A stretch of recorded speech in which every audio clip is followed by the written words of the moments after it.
Stories unfold, কান থেকে হৃদয় পর্যন্ত।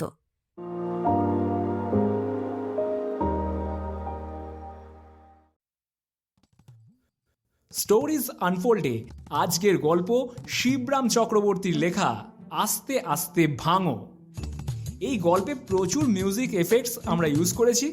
সেগুলো যদি ঠিকঠাকভাবে বুঝতে হয় তাহলে কিন্তু অবশ্যই কানে হেডফোন অথবা ইয়ারফোন পরে নিন।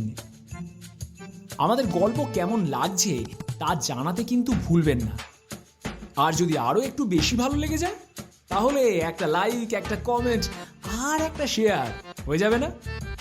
বেশ, অনেক কথা বললাম, তাহলে এবার গল্পটা শুরু করা যাক।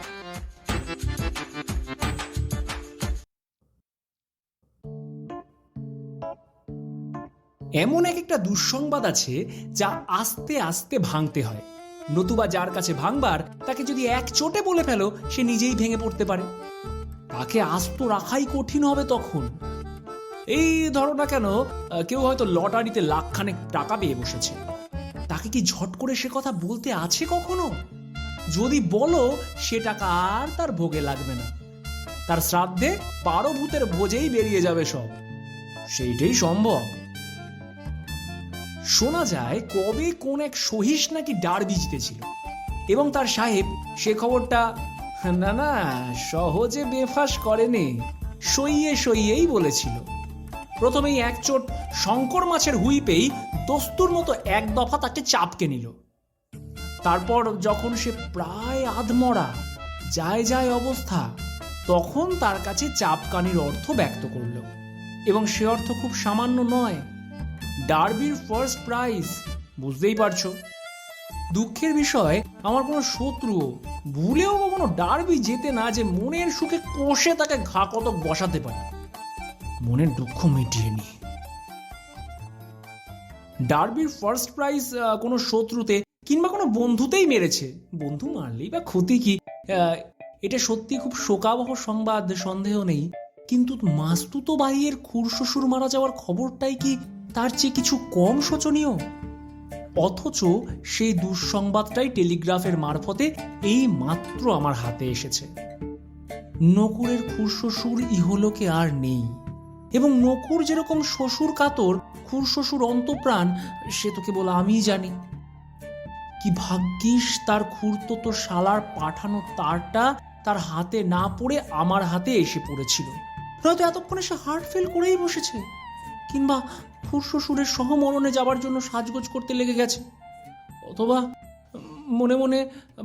অথবা মানে এতক্ষণে অভাবিত কিছু একটা বাঁধিয়ে বসেছে। তার ভুল নেই আর। নকুর যেরকম সেন্সিটিভ, একটুতেই যেরকম, তার ওপর খুড়শ্বশুরের ওপর যা টান ওর। যাক, ভগবান বাঁচিয়েছেন। টেলিগ্রামটা তার হাতে না পড়ে আমার হাতেই পড়েছিল। এখন আমায় অতীব সুকৌশলে এই খবরটা ওর কাছে ভাঙতে হবে, যাতে আকস্মিক বিয়োগ ব্যথায় বিমূঢ় হয়ে নিতান্ত নাজেহাল হয়ে না ভেঙে পড়ে। খুড়শ্বশুর হানি নেহাত সামান্য ক্ষতি নয় তো, শোকাতুর হবার কথাই বই কি। তাঁর আওতাতেই ও ছোটবেলা থেকে মানুষ। যে বয়সে ওর খুড়তো জামাই হবার অতি দূর সম্ভাবনাও কেউ সন্দেহের মধ্যে পোষণ করেনি, সুদূর পরাহতই ছিল। এমনকি জামাই হওয়া দূরে থাক, জামাই গায়ে দিতে শেখেনি যে বয়সে, তখন থেকেই তার খড়ম পায়ে তার গড়গড়ার নল মুখে লাগিয়ে তার বিছানায় গড়াগড়ি দিয়েও মানুষ। এহেন খুড়শ্বশুরের অহেতুক খরচ দুঃখের খাতায় গিয়ে কিরকম জমাট বাঁধবে ভাবতে পারাই দুষ্কর।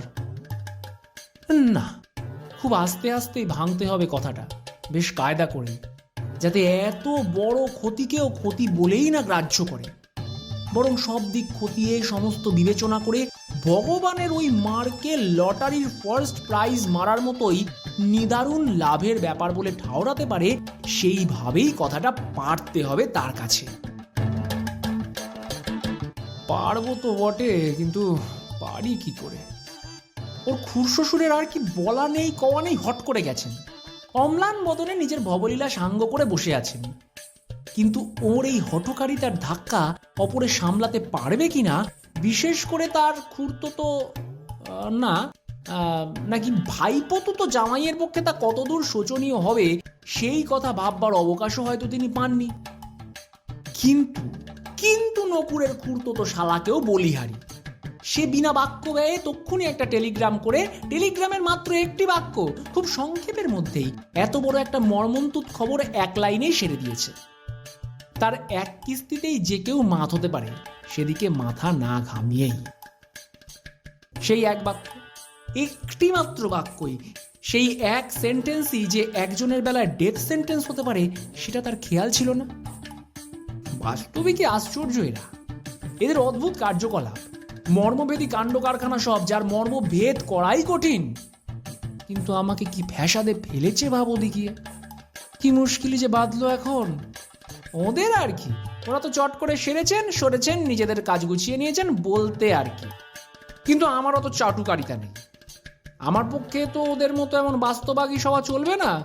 আমার একটি দায়িত্ববোধ আছে, কাণ্ডজ্ঞান হারাইনি আমি। আমাকে আস্তে আস্তে যেমন করে পেঁয়াজের খোসা ছাড়ায়, তেমনি করে খবরটার খোলা যত ছাড়িয়ে ছাড়িয়ে ধীরে ধীরে সব খোলসা করতে হবে। মাথা ঘামাতে লেগে গেছি, দস্তুর মতোই লেগেছি। এমন সময় ভালো করে মাথা ঘামতে না ঘামতেই নকুর এসে হাজির। আমি টুক করে টেলিগ্রামখানা গেঞ্জির তলায় লুকিয়ে ফেলি। এই যে নকুর, কি মনে করে হঠাৎ? কাষ্ঠ হাসি হেসে আমি জিজ্ঞাসা করলাম। কি মনে করে? তার মানে? নকুর বেশ অবাক হয়। এই তো একটু আগেই তোমার সঙ্গে কথা বলে মেট্রোর ম্যাটিনি শোর দোকানে টিকিট কাটতে গেলাম, আর এখন বলছো কি মনে করে? কেটে ফিরছি, তার মানে? ও তাই তাই নাকি? তাই তো, হ্যাঁ হ্যাঁ হ্যাঁ, তাই তো, বটেই বটেই। আমাকে একটু অপ্রস্তুত হতে হয়।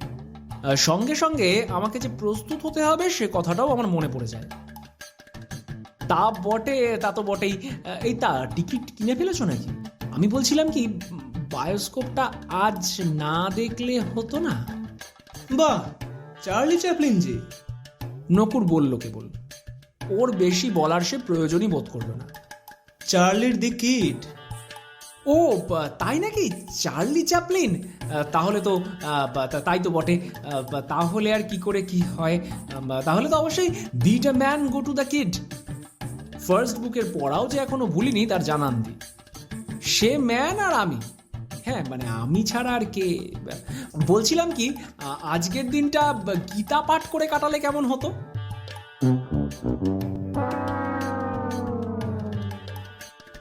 গীতা? নকুরের চোখ ছানা বড়া হয়ে ওঠে। ও একেবারে আকাশ থেকে পড়ে, আমার ইজি চেয়ারটার ওপরেই পড়ে। কোথায় চার্লি আর কোথায় গীতা? এতখানি ফারাক, উত্তর ও দক্ষিণ মেরুর মধ্যেকার চাইতেও যে বেশি ওর ক্ষুদ্র মস্তিষ্কে সে ধারণাই ও করে উঠতে পারে না। অনেকক্ষণ বিহবলের মতো থেকে সে অবশেষে বলল, তুমি বলছো কি? তাই বলছিলাম। এই, তোমার মাথা খারাপ হয়ে যায়নি তো? সে বলে বিস্মিত হয়েই। কিন্তু ততক্ষণে আমি তাক থেকে গীতাকে পেরে এনেছি, এবং ওর কোনখানটা থেকে শুরু করব, মানে ওর কোনখানটায় যে সেইখানটা আছে সেই কথার মনে মনে তাকনি করছি। কোথায় ঠিক খুলতে হবে, কোন জায়গায় যে শ্রী ভগবানের সেই সব মোক্ষম বাণী লুক্কায়িত রয়েছে, সেই সব অমোঘ উপদেশ, দুঃখ শোকের অব্যর্থ দাওয়াই, সংস্কৃত শ্লোকের দুর্ভেদ্য এই অরণ্যের ভিতর থেকে বিনা রোদনে খুঁজে পাবো কি পাবো না ইত্যাদি সংশয়ে জর্জর হয়ে ঝরঝর করে পাতা উল্টে যাচ্ছি, পাতার পর পাতা। এমন সময় সত্যি ভগবান কি জাগ্রত, কি দারুণ জাগ্রত যে! ভালো করে মেলতেই বইয়ের ঠিক জায়গায় ঠেলে বেরিয়েছে। নকুরকে সম্বোধন করে আমি তখনই শুরু করি, গীতায় শ্রী ভগবান কি বলেছেন শোনো। সম্বোধন করেই আমার উদ্বোধন শুরু। গীতায় শ্রী ভগবান বলেছেন শোনো, মানে শোনো আগে, নৈনং ছিদ্দন্তি শস্ত্রাণি নৈনং দহতি পাবকা।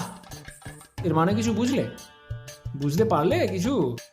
এর মানে হচ্ছে, বলতে বলতে নিচের সাদা বাংলায় প্রাঞ্জল করা ব্যাখ্যার উপর নজর বুলাই, নজরানা দি। মানে এর মানে হচ্ছে, শাস্ত্র সকল ইহাকে কাটিতে পারে না, অগ্নি ইহাকে পোড়াইতে পারে না, এবং জল সকল আমার নিজের মনেই জিজ্ঞাসা জাগে। জল নয়, ওটা অশ্রু জল হবে। অর্থাৎ কিনা কাহারও অশ্রু জলই ইহাকে ভিজাইতে পারে না এবং বায়ু ইহাকে শোষণ করিতে। নকুর বাধা দেয়। কি এসব বাজে বাজে বকছো? ইহাকে কাহাকে কি এসব যাচ্ছে তাই? ইহাকে বা কাহাকে, দাঁড়াও দেখি। আবার তলার ফুটনোটে আমার চোখ ছোটে। ইহাকে মানে এই আত্মাকে, অর্থাৎ কিনা প্রাঞ্জল করা ব্যাখ্যায় ফের পরিষ্কার আমাকে পরিস্ফুট হতে হয়। মারা যাবার পরে আমরা যা টের পাই, মানুষ মরে গেলেও যা টিকে থাকে, মানুষের ভেতরকার সেই আসল পদার্থ, অথচ আসলে যা কোনো পদার্থ নয়, একেবারেই অপদার্থ, সেই বস্তু হচ্ছে মানে সমস্ত ভেজাল বাদে একেবারে আদত জিনিস, সেই আত্মা, আসলে সেই সোল। বুঝলে বুঝলে কিনা? এবং তাকেই কিনা অস্ত্র সকল কাটিতে পারে না, অগ্নি সকল পোড়াইতে পারে না, এবং জল সকল অর্থাৎ অশ্রু জল কণাসমূহ ভিজাইতে পারে না। না পারলো বই গেল। নকুর বলে আর বুড়ো আঙুল দেয়। তার সঙ্গে আমার কি? আমাদের বায়োস্কোপ দেখে কি সম্বন্ধ? নকুরের অর্বাচীনতা আমাকে কাহিল করে, তবুও সহজে আমি ঘাবড়াই না, হাল ছাড়িনি চট করে। তার পরবর্তী শ্লোকে গিয়ে হোঁচট খাই। বাসাংসি জীর্ণানি যথা বিহায় গৃহাতি নবানি নরহ পরাণি। নকুর তেড়ে মারতে আসে। জানি জানি, ওসব জানি। তোমার চেয়ে ঢের ভালো জানি, ঢের ভালো মনে করে দিতে পারি। তোমার চেয়ে আওড়াতেও পারি ঢের ভালো। তোমার উচ্চারণ হচ্ছে না পর্যন্ত। গীতা আমি কখনো পড়িনি, তবে অনেক লেখায় ওইসব কোটেশন পড়ে পড়ে হদ্দ হয়ে গেছি। ওর আগা পাঁচতলা সব আমার মুখস্থ। তা ওসব শ্লোকের সঙ্গে আমাদের মতো লোকের কি সম্পর্ক? আমাদের কেউ আমরা মরতে বসিনি, আমরা কেউ কলেবর ত্যাগ করে নতুন কাপড় পরতে যাচ্ছি না হঠাৎ। তুমিও আজ মরছো না, আমিও না। তবে তবে কেন? তা বটে, সে কথা বটে, মরছি না অবশ্য। আমি আমতা আমতা করতে থাকি। কিন্তু মরতে কতক্ষণ, কখন মরবো কেউ কি বলতে পারে? মানে মরলেই হলো, এই আছি এই নেই। সেই জন্য না সবসময় প্রস্তুত থাকা ভালো, তাই নয় কি? বীরের মতন মরাটাই কি পুরুষোচিত নয়? তাছাড়া তাছাড়া কাল রাত্রিরে না একটা বিচ্ছিরি স্বপ্ন দেখেছি। তুমি পটল তুলেছ? আমি না। তবে আমি। নকুর হো হো করে হেসে ওঠে। ছো, এসব স্বপ্নে টপ্নে আমার বিশ্বাস নেই। আমি তোমায় কথা দিচ্ছি, আমার ওয়ার্ড অফ অনার দিচ্ছি তোমায়। তোমার দেয়ালে লিখে রাখতে পারো, আজ আমি মরবো না, কাল মরবো না, এ সপ্তাহে না, আগামী সপ্তাহে না, এ বছরে না, এ শতাব্দীতেই নয়। তুমি দেখে নিও। নকুর হেসে উড়িয়ে দেয় এবং গীতাটাকে আমার হাত থেকে কেড়ে নিয়ে তাক করে তার আগের তাকে ফেরত পাঠিয়ে দেয় ফের। হ্যাঁ, অনেকে ওরকম বলে বটে, কিন্তু মরতেও কোনো কসুর করে না, আমার জানা আছে বেশ। আমিও সেটা বলতে ছাড়ি না। আমাকে কি তুমি সেই ছেলে পেয়েছো? আমি এক কথার মানুষ, তেমন মিথ্যেবাদী লায়ার পাওনি আমাকে। আমার কথা তুমি অক্ষরে অক্ষরে মিলিয়ে নিও, দেখে নিও। প্রাণ থাকতে কিছুতেই আমি মরতে যাচ্ছি না, তেমন ছেলেই নই আমি। এই বলে নকুর আর এক দফা হেসে নেয়। হ্যাঁ, তুমি সিন্ধ বাঁধের সেই বুড়ো, আর সেই আহাম্মক বুড়ো তা আমি বেশ বুঝেছি। আমি কাঁধ ছাড়াবো, রাগে আমার চোখ কড়কড় করে। ছি, মন খারাপ করে না, কাঁদে না। ছি। নকুর রুমাল বের করে আমার চোখ মুছোতে আসে। অশ্রুজল সকল ইহাকে ভিজাইতে পারে না, সে কথা অবশ্যই ঠিক, কিন্তু ইহাকে পোড়াইতেই পারে, এ কথাও মিথ্যে নয়। তোমার ছলছলানো চোখ দেখে আমার মনের ভেতরটা, সেইখানেই তো আত্মা, পুরে খাক হয়ে যাচ্ছে ভাই। আহা বাছারে। সে আমায় সান্ত্বনা দেয়। কিন্তু ভাই অকারণ শোক করে তো লাভ নেই। আমার মতন বন্ধু বিয়োগ তুমি সইতে পারবে না তা জানি, কেই বা পারে। কিন্তু আমি না মরতেই মারা গেছি ভাবছো কেন তুমি? আমি মুখ টেনে নিই। চোখ মুছাতে এসে নকুর আমার নাক মুছিয়ে দেয়। তোমার ভাবনায় ভাবছি কিনা আমি? বিরক্ত হয়ে আমি বলি, ভারী আমার গুরুপুত্তর, কি দায় ঠেকেছে আমার? তুমিও না আমিও না, তবে কে আবার মরতে গেল? নকুর এবার সত্যি বিস্মিত হয়। তুমি আমি ছাড়া আবার কে আছে? কার মরার স্বপ্ন দেখে তুমি এত কাতর হচ্ছ তাহলে? তোমার সেই খুড়শ্বশুর, আমি আর ইতস্তত করি না, সে আর বেঁচে নেই। দূর, তা কি হয়? নকুর চমকে ওঠে। তা কি হতে পারে? এই সেদিনও চিঠি পেলাম শ্বশুর মশাই যথেষ্ট ভালো রয়েছেন, বহাল তবিয়তেই আছেন, আর এর মধ্যেই দূর, তা কি হয়? অবশ্যই দিন কতক থেকে তার দেহ ভালো যাচ্ছে না, শরীর গতি সুবিধের নয়, একথাও কি লিখেছিলেন বটে, কিন্তু তা বলে এত শিগগির? না না, অসম্ভব।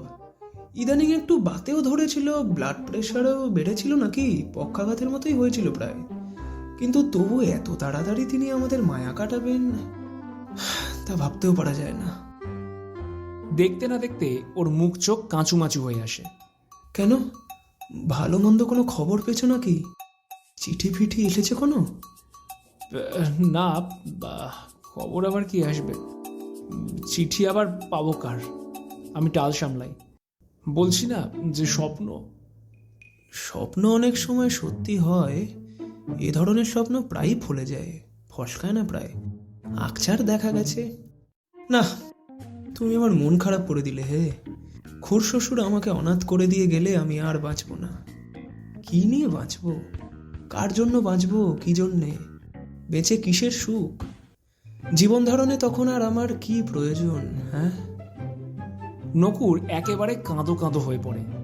নাথ জামাই না হয়েও নিজেকে অনাথ জামাই ভেবে কাঁদতে থাকে। পাগল কোথাকার, আমি ওকে ভরসা দিই। স্বপ্নের কথায় কেউ কি আবার বিশ্বাস করে? ও কি সত্যি হয় কখনো? হ্যাঁ, স্বপ্ন তো সব বাজে। সপ্তাহখানেক কোনো চিঠিপত্র আসেনি, সত্যি তো, খবরটা নিতে হয় তাহলে। একটা টেলিগ্রাম করে দিন অটোবরকে, আর্জেন্ট টেলিগ্রাম, প্রিপেড আর্জেন্ট, কি বলো?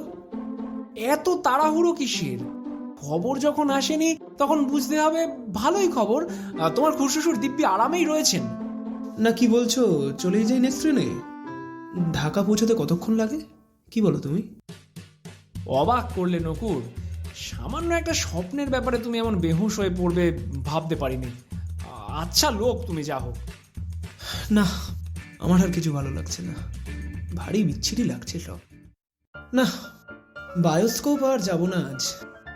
বলতে বলতে নকুর সিনেমার টিকিটগুলো ছিঁড়ে কুটি কুটি করে। দেখো তো, দেখো তো, আরে আমার টিকিটখানাও খুঁচিয়ে ফেললে যে। বলি আমার শ্বশুর তো আর মরে নেই। আচ্ছা খ্যাপা লোক, যা হোক। আর যদি মরেই থাকে নটবরের বাবা, তেমন মন্দ কি হয়েছে শুনি? তোমার দিক থেকে ভাবতে গেলে সত্যি খুব দুঃখের, ভুল নেই, কিন্তু তার দিকটাও তো দেখতে হয়। বুড়ো খুড়শ্বশুরের কথাটাও তো ভাবতে হয়, তাই না? এই না তুমি বলেছিলে একে বাত, তাতে পক্ষাঘাত, তার উপর আবার ব্লাড প্রেশার। এত দুর্ভোগ নিয়ে এই দুর্যোগে কষ্টে সৃষ্টে বেঁচে থাকার চেয়ে মরে নিস্তার পাওয়াটা কি ভালো নয়? মরলেই তোমার নতুন জন্ম, নব কলেবর, আনকোড়া নতুন নতুন ফুর্তি আবার, গীতায় না বলেছে? ভেবে দেখলে আমারই তো মরতে লোভ হয়। এইভাবে বেঁচে মরে না থেকে মরে বেঁচে যাওয়াটা কি ভালো নয়? অত ভালোই আমার কাজ নেই, ভালো যাও তুমি মরকে, আমার খুব শ্বশুরে ভালো তোমায় আর করতে হবে না। নকুর রাগ করে। আমি আর কি করে ভালো করব? আমি কি ডাক্তার? ডাক্তার বদ্যি হলেও বরং কথা ছিল, একবার চেষ্টা করে দেখতাম, এক ওষুধেই সেরে দিতাম, মানে সারিয়ে দিতাম। না মানে সারিয়ে দিতাম, সে কথাই বলছি আর কি। আমি ভালো চাই নে, আমার নিজের খারাপ হোক, যার পর নাই মন্দ, যা হবার তা হোক, কিন্তু আমার খুড় শ্বশুর বেঁচে থাকুন। অত কষ্ট পেয়েও? হ্যাঁ, 100 বছর, আরো 100 বছর, 172 বছর বেঁচে থাকুন তিনি, শত্রুর মুখে ছাই দিয়ে বর্তে থাকুন। আমি মারা গেলে তবে যেন তিনি মারা যান, আমায় না তার মরা মুখ দেখতে হয়, এই আমি চাই। অম্লান বদনে নকুর জানায়। তাহলে আর কি হবে, আমি হতাশ হয়ে পড়ি। তুমি যখন এমন স্বার্থপর। কিন্তু ভেবে দেখলে কে কার বলো? কা তব কান্তা কাস্তে পুত্র, কার সঙ্গে কার কি সম্বন্ধ, কেই বা কার বাবা, কেই বা কার খুড়ো, আর কেই বা কার জামাই। ভালো করে ভেবে দেখো যদি। আর আমি আমার মাস্তুতো খুড়শ্বশুরের মৃত্যু শোক সইতে পেরে থাকি, বেশ সহাস্য বদনে সয়ে থাকি, তাহলে তুমি বা পারবে না কেন? মানুষ তো তুমি। আর মানুষে কি না পারে? চেষ্টা করলে কি না পারে, চেষ্টা করলে কি না হয়, চেষ্টার অসাধ্য কি আছে? তোমার শ্বশুর সে আবার কবে মলো? নকুর বিস্ময় আকুল। তুমি আবার বিয়ে করলেই বা কবে?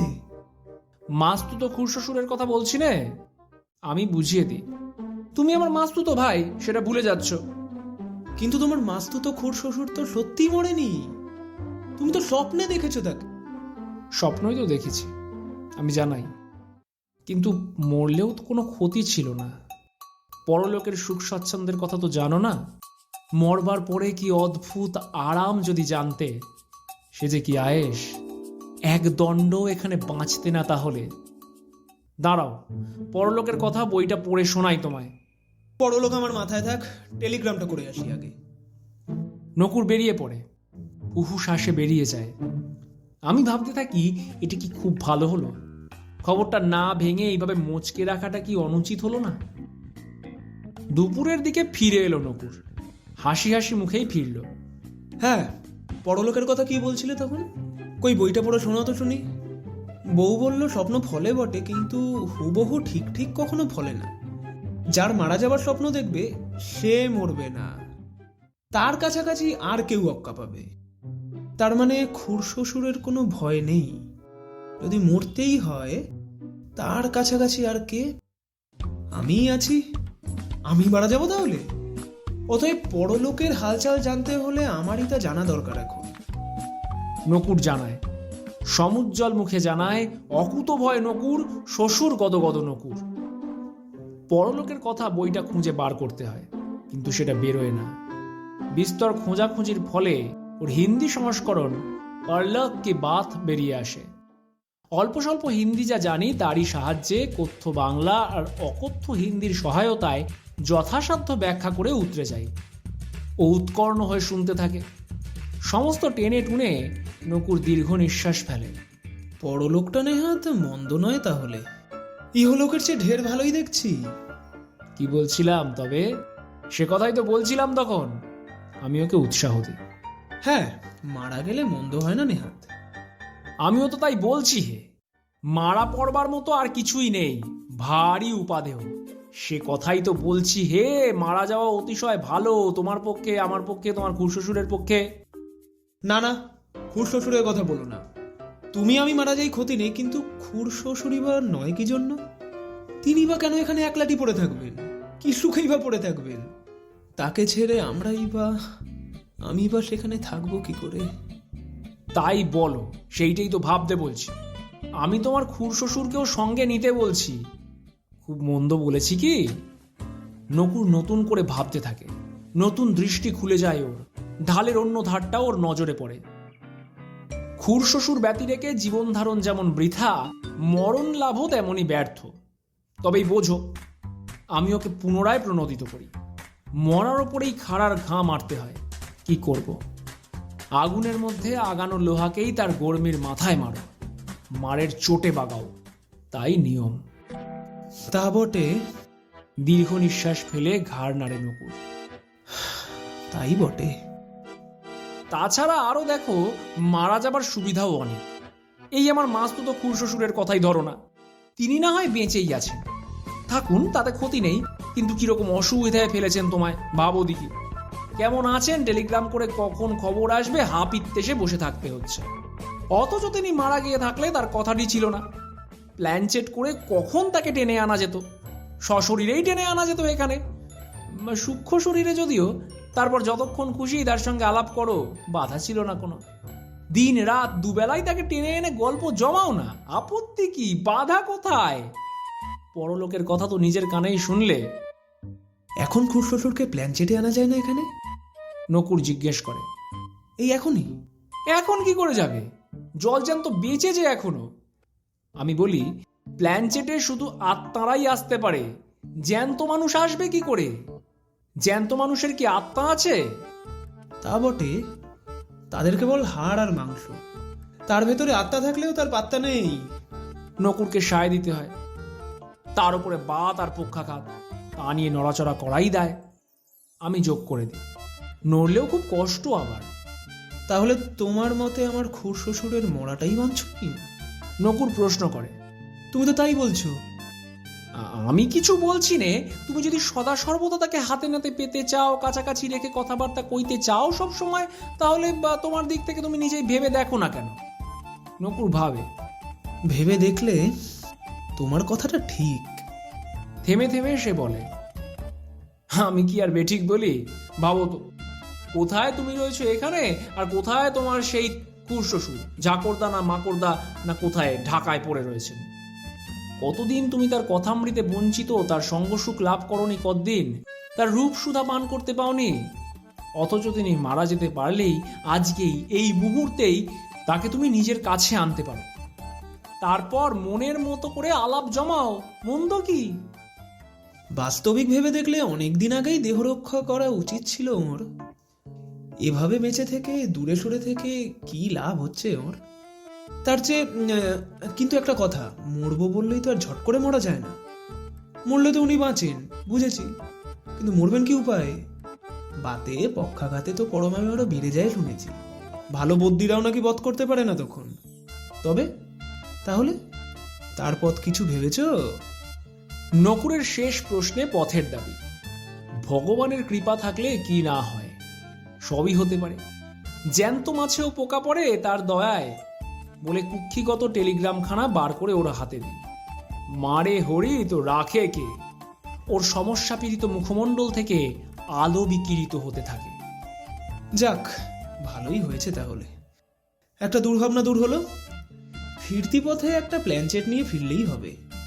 3টে তো প্রায় বাজে।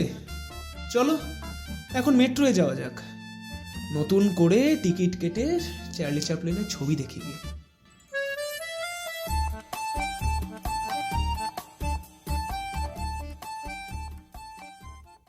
স্টোরিজ আনফোল্ডে আজ শুনলেন শিবরাম চক্রবর্তীর লেখা গল্প আস্তে আস্তে ভাঙো। নকুরের চরিত্রে দেবজিৎ এবং গল্প পাঠে তমজিৎ। গল্পের সাউন্ড এবং এফেক্টস ডিজাইন করেছে সৌরভ, পোস্টার এবং মোশন ডিজাইন করেছে প্রিয়াঙ্কা। আমাদের গল্প যদি ভালো লেগে থাকে তাহলে অবশ্যই কমেন্ট করে জানাবেন, আর একটা লাইক আর শেয়ার তো হবে নাকি? যদি আপনি চান যে আপনার গল্প আমরা পাঠ করি, তাহলে আমাদের ডিটেলসে খুঁজলে আমাদের মেল আইডি পাবেন। সেই মেল আইডিতে আপনার গল্প কিন্তু আপনি পাঠিয়ে দিতে পারেন। আর হ্যাঁ, আপনার ফোন নাম্বারটা কিন্তু অবশ্যই দেবেন, কারণ গল্প যদি সিলেক্টেড হয় আমরা আপনাকে ফোনে যোগাযোগ করে নেব। স্টোরিজ আনফোল্ডের সঙ্গে থাকবেন। স্টোরিজ আনফোল্ড আপনাকে পাশে চায়।